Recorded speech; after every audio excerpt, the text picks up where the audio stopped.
దేవుని నామానికి మహిమ కలుగును గాక. సమూయేలు 2వ గ్రంథము 15వ అధ్యాయంలో మనకి అద్భుతమైన ఒక వ్యక్తి కనపడతాడు. అతడే హుషై. దావీదు స్నేహితుడు ఎవరయ్యా అంటే మనకు వెంటనే గుర్తొచ్చేది యోనాతాను. కానీ అదే సమూయేలు గ్రంథంలో మనకి దావీదు స్నేహితుడుగా పిలువబడ్డ ఒక వ్యక్తి ఉన్నాడు. అతడే హుషై. ఈ హుషై అనే వ్యక్తి దావీదుకి ప్రాణ స్నేహితుడుగా ఉంటూ వచ్చాడు. దావీదు తన రాజ్యాన్ని పోగొట్టుకున్నప్పుడు దావీదు అరణ్యంలో పడి వెళుతూ ఉండగా ఒక కొండ మీదకి వెళ్ళగానే ఈ విషయాన్ని తెలుసుకున్న హుషై వెంటనే తాను బూడిదని తల మీద పోసుకుంటూ తన స్నేహితుడు రాజ్యం పోయిందని ఎంతో వేదన పడుతూ తనకి ఎదురు రావటం మనం సమూయేలు 2వ గ్రంథం 15వ అధ్యాయంలో మనం చూడగలం.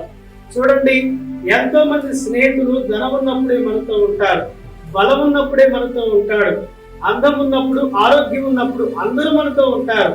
కానీ అన్ని పోయినప్పుడు కూడా ఉండే వ్యక్తి నిజమైన స్నేహితుడు. యోనాతాను పోగొట్టుకున్న దావీదుకి హుషై రూపంలో మరొక యోనాతాను దొరకడని చెప్పుకోవచ్చు.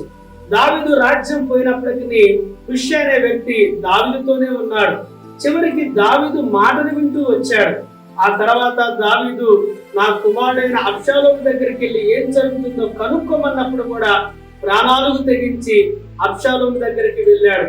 ఆ తర్వాత కూడా అక్కడ అహీతోపెలు అనే ఒక వ్యక్తి అబ్షాలోము ఆలోచన ప్రకారంగా నడుస్తూ ఉండగా ఆ యొక్క అబ్షాలోము యొక్క ఆలోచనని, అహీతోపెలు యొక్క ఆలోచనని చెడగొట్టడానికి దేవుడు వాడుకున్న వ్యక్తి హుషై అనేది మనం చూడగలం. హుషై ఎప్పుడైతే అబ్షాలోము ఆలోచన చెడగొడుతూ వచ్చాడో ఆ తర్వాత దావీదు రాజ్యం తనకు వచ్చింది. ప్రాణ స్నేహితుడు ఎప్పటికీ కూడా స్నేహితుడికి అపకారం చేయడు.